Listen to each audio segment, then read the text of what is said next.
Bonjour, bienvenue sur le plateau du Parlement régional des entrepreneurs d'avenir avec le préfet du Rhône et de région, Jean-François Carenco, qui vient d'ouvrir ce Parlement. Ce mouvement, ce réseau des entrepreneurs d'avenir, c'est quelque chose qui vous parle? Il y a deux thèmes, deux mots, entrepreneur et d'avenir. Alors les deux me parlent, surtout s'ils vont ensemble. On a un avenir qui est à construire dans un monde qui bouge énormément. Et je ne veux pas regarder notre petit périmètre hexagonal.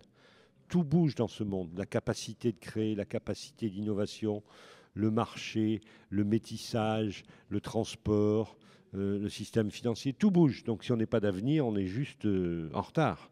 Et puis l'entrepreneur, c'est celui qui crée la valeur.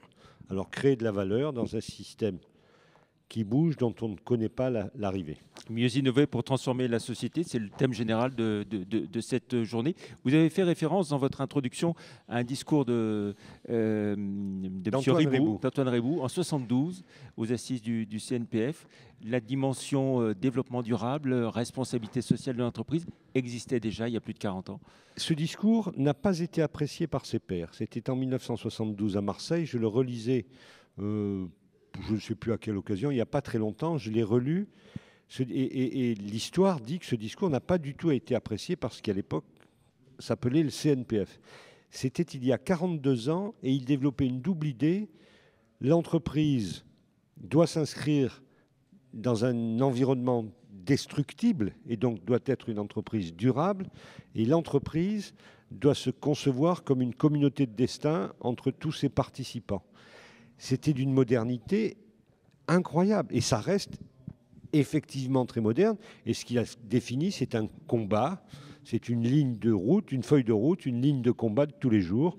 Et ce qui me plaît bien, c'est que ce mouvement entrepreneur d'avenir me semble, après chacun a ses défauts individuels, mais me semble collectivement être dans cette voie-là. Vous avez évoqué la création de valeur, on a besoin de croissance aussi, mais pas à n'importe quel prix, et c'est ça tout l'enjeu du développement durable. Oui, la question est, je dis souvent à mes collaborateurs, et je l'ai dit tout à l'heure, intellectualisons un peu l'action publique. On a besoin de croissance. Je ne crois pas que ça soit un péché ou une faute de dire, ou une soumission à une certaine idéologie, de dire, est-il raisonnable de penser qu'on peut croître tous les ans de 3, 4, 5, 6, 7% sur le même modèle. La croissance ne peut plus être la production de biens physiques à plus 7% par an avec une humanité qui va atteindre 10 milliards d'habitants. Ça n'existe pas. C'est ça les réflexions.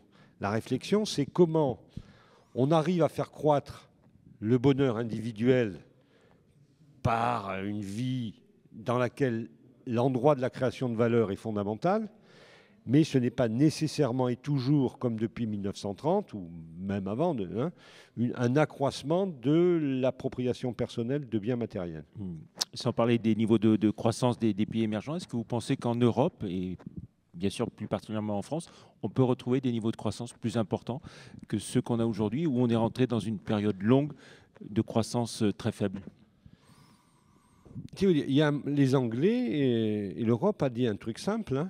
Si vous voulez une croissance, ils leur en ont mis 2 points de plus tout de suite, là, en incluant dans les taux de croissance, je crois, les ressources du trafic de stupéfiants et de la prostitution. Et je ne blague pas. Je ne blague pas. C'est ça qui...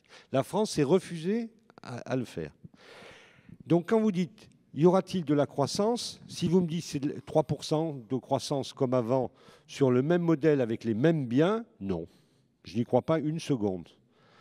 Peut-on avoir des chiffres de croissance qui faillent qu'on atteigne la baisse du chômage que tout le monde attend? J'y crois. Absolument oui. Mais c'est un ramassé trop condensé que vous faites. Non, on veut dire on n'a pas besoin de produire en France 10% de plus d'automobiles tous les ans pour les exporter. Ça ne marchera pas, ça. Donc on est dans un mouvement d'innovation dont la comptabilité de croissance se fera différemment. J'en suis convaincu. Pourquoi ça ne marche pas en Europe occidentale? Parce qu'on est encore intellectuellement sur des modèles anciens, alors que le monde a changé. C'est ce dont ils discutent aujourd'hui. Vous avez rappelé que ce sont les entreprises qui créent de la valeur, qui créent des richesses. Quand on entend aujourd'hui un certain nombre d'entrepreneurs ou d'organisations patronales se sentir martyrisés, stigmatisés, vous êtes en phase avec eux ou pas du tout? pas du tout. Mais alors, pas du tout. Il faut regarder l'histoire. Moi, j'aime bien tout le monde.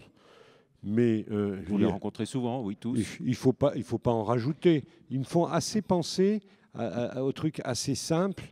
Quand vous ouvrez la cocotte minute, d'un coup, la vapeur fuse.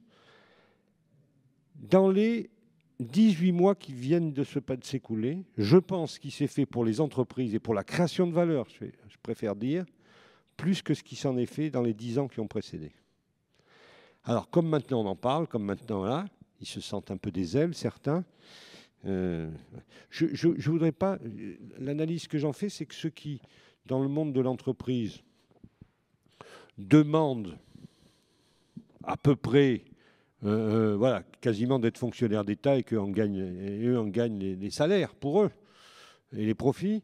Voilà, ils s'allient, c'est les extrêmes qui s'allient. Donc, c'est pas comme ça qu'on construit la France. Je pense qu'il y a un certain nombre de revendications, le gouvernement l'a dit et je le transmets, qui sont malvenues dans le monde tel qu'il est aujourd'hui, dans l'étape de la France où elle est aujourd'hui.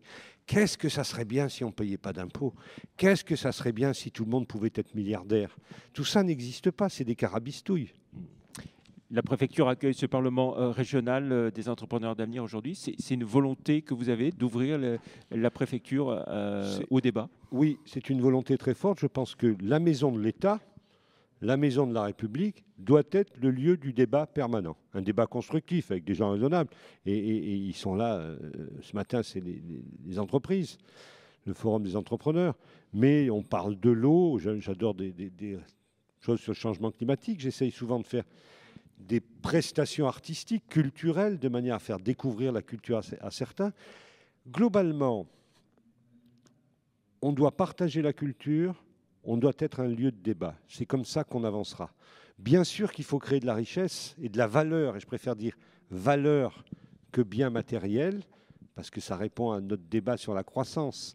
Créer de la valeur, c'est progresser ensemble vers un mieux-être individuel et collectif. Et pour ça, il faut qu'on travaille sur les idées. C'est terrible un monde sans idées. C'est terrible un État qui ne débat pas. Et puis, une société, une communauté de destin, c'est de la culture. Et c'est parmi les vocations que j'ai données à cette préfecture. Merci beaucoup, Jean-François Carenco, d'être venu sur le plateau télé et du Parlement régional des entrepreneurs d'avenir. Merci à vous. À très vite pour d'autres interviews. Merci, au revoir.